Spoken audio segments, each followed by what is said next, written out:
मानसिक स्वास्थ्यासाठी आपल्या भावना समजणे आणि योग्य पद्धतीने व्यक्त करणे हे अतिशय आवश्यक आहे।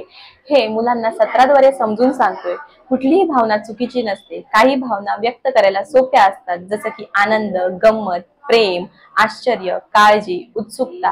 तसेच काही भावना व्यक्त करायला कठीण असतात, जसे की राग, दुःख, चिडचिड, भीती। सर्व भावना नैसर्गिक असतात। एकाच परिस्थितीमध्ये वेगवेगळ्या लोकांना वेगवेगळ्या भावनांचा अनुभव येऊ शकतो।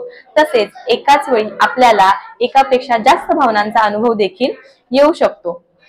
या सर्व गोष्टी मुलांना आम्ही सत्राद्वारे, उपक्रमाद्वारे आणि खेळाद्वारे तसेच आम्ही अभिनयाद्वारे देखील समजून सांगतोय। त्याच प्रकारे मुलांना आम्ही भावनांचे नियमन कसे करायचे हे समजून सांगतोय। माझी भावना या सत्रामध्ये मुलं स्वतःची भावना कशी ओळखायची व भावना कशी व्यक्त करायची हे करायला शिकले। हे मुलांच्या वागण्यामधून समजून आले।